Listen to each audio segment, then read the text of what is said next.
Hello बच्चों, कैसे आप सब लोग।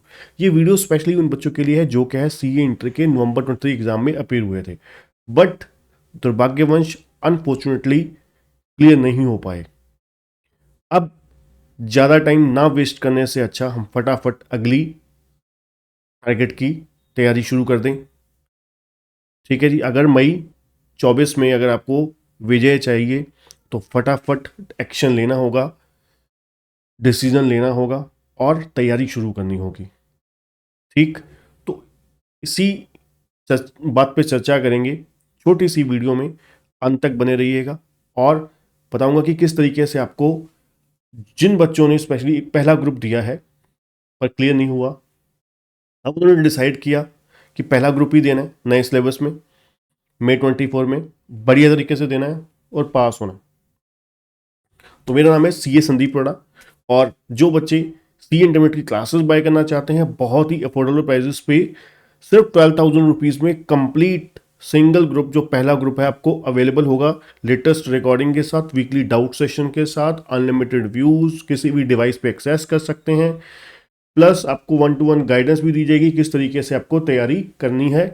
एक एक चीज़ के ऊपर, आपकी कमियों के ऊपर जो भी इंप्रूवमेंट्स करने की नीड है उन सब चीज़ों के ऊपर बात डिस्कशन की जाएगी। अगर आप क्लासेस बाय करना चाहते हैं सब्जेक्ट वाइज भी बहुत ही अफोर्डेबल प्राइसेस पे, आपको 3999 में सिंगल सब्जेक्ट आपको अवेलेबल हो जाएगा। ठीक है, लिंक आपको डिस्क्रिप्शन में मिल जाएगा। तो चलिए बात करते हैं सबसे पहले कि हमें क्या करना चाहिए। देखिए, जैसे कि आपको पता है अब हमारी नई जर्नी में, नए सिलेबस में ग्रुप 1 में 3 पेपर है। पहला है एडवांस अकाउंटिंग, दूसरा है कॉर्पोरेट एंड अदर लॉ, तीसरा है टैक्सेशन। अगर आप टैक्सेशन की बात करें, अब आपका इनकम टैक्स और जीएसटी दोनों आपका 50-50 नंबर का हो चुका है। ठीक है जी, इनकम टैक्स और जीएसटी।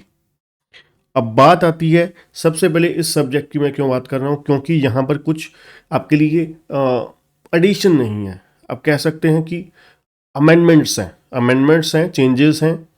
ठीक है, वो अमेंडमेंट्स, अगर आपको इनकम टैक्स में अच्छी तैयारी है, जीएसटी में अच्छी तैयारी है, तो फिर बिना कोई क्लास लिए आप सिर्फ अमेंडमेंट आप क्लासेस देख सकते हैं। ठीक है, अमेंडमेंट हमारे यूट्यूब चैनल पे भी जल्द से जल्द मैं अपलोड करूँगा। ठीक है, चैप्टर वाइज भी, ओवरऑल भी, और रिवीजन भी कुछ जितने चैप्टर की पॉसिबल हो पाई। ठीक है, तो इनकम टैक्स जीएसटी की आप क्या कर सकते हैं, इनकम टैक्स जीएसटी की सबसे पहले शुरुआत कर सकते हैं, तैयारी शुरू कर सकते हैं। रिवीजन किसके साथ, जो जो चैप्टर की आपकी जो वेबसाइट है उस पर जो अमेंडमेंट्स हैं वो अपलोड हो चुकी हैं। स्टैट्यूटरी अपडेट के नाम पर आपको अपडेट्स जो हैं वो सारी की सारी मिल जाएंगी वहाँ पर। ठीक है, तो इनकम टैक्स जीएसटी से आप अपनी रिवीजन शुरू कर सकते हैं। उसके बाद, क्योंकि इसमें इनकम टैक्स जीएसटी में कोई एडिशन नहीं है, कॉर्पोरेट एंड अदर लॉ में बहुत माइनर से चेंजेस हैं। ठीक है, तो कॉर्पोरेट लॉ से आप शुरुआत कर सकते हैं, दूसरे नंबर पे दूसरा सब्जेक्ट साथ साथ पकड़ सकते हैं, कॉर्पोरेट लॉ। ठीक है जी, कॉर्पोरेट लॉ में भी कुछ खास चेंजेस नहीं है। ठीक है, अगर आपकी तैयारी पहले अच्छी है तो फिर आपको क्लासेस लेने की ज़रूरत नहीं है। आप क्या कर सकते हो, रिवीजन कर सकते हो अच्छे तरीके से। अगर आपको लगता है कि नहीं, साथ साथ रिवीजन की भी क्लासेस, कुछ चैप्टर हैं 40% 50%, तो जरूर ले लेनी चाहिए। ठीक है, क्योंकि अब इस चीज़ को देखो, छोटी छोटी कंजूसियाँ नहीं करनी चाहिए इस टाइम पे। रीज़न क्या होता है, क्योंकि ये जब आप कमाने लगोगे तो 2 महीने के अंदर अंदर सारी रिकवरी हो जाएगी। ठीक है ना, तो ये देखिए आपको नीड कहाँ पर है, अगर नीड है तो जरूर बिना सोचे समझे ले लेनी चाहिए। तीसरे नंबर पे एडवांस अकाउंटिंग। एडवांस्ड अकाउंटिंग में तो बहुत नेसेसिटी है, अगर आपने सिर्फ ग्रुप 1 किया है, ग्रुप 2 की तैयारी नहीं करी है।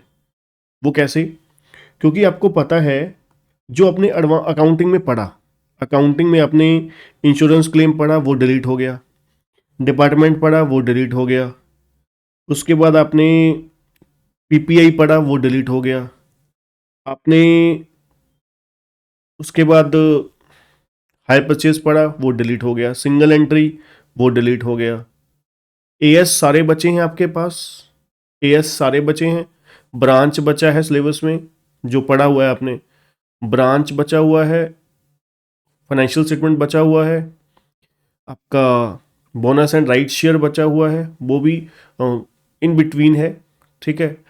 तो इतने के चैप्टर ही आपके बचे हैं सिर्फ, ठीक है। बायबैक वो अपने फर्स्ट ग्रुप में नहीं पढ़ा, सेकंड ग्रुप में होता है वो, ठीक है। तो इतना सा सिलेबस है, बाकी आपके लिए अकाउंटिंग स्टैंडर्ड नए हैं काफ़ी सारे, ठीक है। तो इसका तो आपको क्लासेस लेना ही पड़ेगा, ठीक है, क्योंकि इसका एडवांस अकाउंटिंग आप बहुत सारी एडिशंस हैं एक्चुअली में आपके लिए।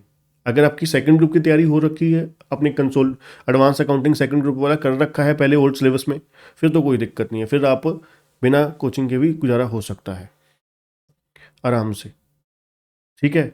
बट मैं आपको कहूँगा अकाउंटिंग स्टैंडर्ड इस बार काफ़ी सारे हैं, तकरीबन आप मान के चलिए 25-26 है ना एएस है हमारे पास। तो अकाउंटिंग स्टैंडर्ड बहुत इंपॉर्टेंट है।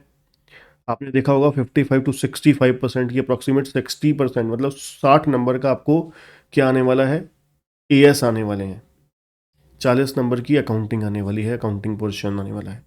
तो इसलिए बहुत ही सोच समझ के आपको निर्णय लेना पड़ेगा, ठीक है। जो निर्णय लेना है फटाफट लेना, देरी मत कीजिएगा, क्योंकि जितना डिले होता जाएगा उतना हमारी पढ़ाई खराब होगी। तो इसलिए जल्द से जल्द एक्शन लेना है, फटाफट जो भी करना है। क्योंकि देखिए, आपको पता है इनकम टैक्स में एक चीज़ आप समझ गए होंगे, मैं अपने बच्चों को रेगुलर समझाता हूँ कि इनकम टैक्स अगर आपको अच्छे से करना है, क्योंकि सिलेबस वास्ट है इनकम टैक्स का काफ़ी, अगर इनकम टैक्स आपको अच्छे से करना है तो इसमें इनकम टैक्स में मल्टीपल रिवीजन होनी बहुत मस्ट है। इनकम टैक्स की रिवीजन बहुत मस्ट है अगर आप बढ़िया तरीके से सारा ग्रुप तैयार करना चाहते हो अच्छे से, क्योंकि एडवांस अकाउंटिंग में अब एएस फिर भी कुछ मेजोरिटी छोटे हैं, है ना, 10 के एएस बड़े हैं, ठीक है। इतना ज़्यादा बहुत ज़्यादा बोझ नहीं है, चैप्टर्स भी 5-6 चैप्टर हैं नए सिलेबस में अगर बात करें, बड़े बड़े वाले जो हैं, है ना, ब्रांच हो गया आपका, फाइनेंशियल स्टेटमेंट हो गया, कैश फ्लो हो गया, अमलगामेशन, कंसोलिडेशन, ये बड़े बड़े चैप्टर्स हैं जो धुआंधार हैं, है ना। मतलब अकाउंटिंग में फिर भी सीए वाले बच्चे हैं तो पकड़ तो होती है अच्छी, है ना। अकाउंट्स हमारा फेवरेट होता है ऑल टाइम, चाहे वो फाउंडेशन है, चाहे वो इंटर है, चाहे वो फाइनल है। तो इसलिए अच्छे से लिख के राइटिंग में प्लान कीजिए कि क्या करना चाहिए। एक सब्जेक्ट तैयार, कौन से 2 सब्जेक्ट तैयार करने हैं, पहले पहले तो लॉ और एक सब्जेक्ट साथ में और पकड़िए, जो आपको लगता है कि हाँ जो जल्दी हो जाएगा, तो जल्दी हो जाएगा, ना कि जो आपको कमज़ोर आता है। इससे क्या होगा, आपको कॉन्फिडेंस आ जाएगा कि हाँ ये एक तैयार तो सब्जेक्ट हो गया मेरा फटाफट, ठीक है। अब बाकी पे अब क्या होता है, एक सब्जेक्ट करके छोड़ नहीं देना चाहिए 2-2 महीने, उसको रेगुलर रिवाइज करते रहिए, थोड़ा थोड़ा 25-30%, 40%, 35% टाइम देते रहिए जो सब्जेक्ट ऑलरेडी हो चुका है, ठीक है। तो इस तरीके से आपको जर्नी स्टार्ट करनी चाहिए, ठीक है।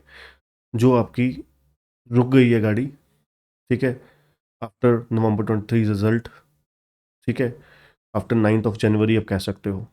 तो इसलिए फटाफट डिसीजन लीजिए। ऑल दी बेस्ट बच्चों मेरी तरफ से। और क्लासेस बाय करना चाहते हैं, आज तक के सबसे लो प्राइस पे ऑफर लगा रखे हैं, ठीक है, इसलिए लगा रखे हैं कि बच्चों को कोई फाइनेंशियली दिक्कत नहीं आनी चाहिए, ठीक है जी। तो आज के लिए इतना ही, थैंक यू, गुड बाय। जो बच्चे चैनल पर नए हैं, चैनल को सब्सक्राइब करना और बेल आइकन दबाना मत भूलिएगा। Thank you.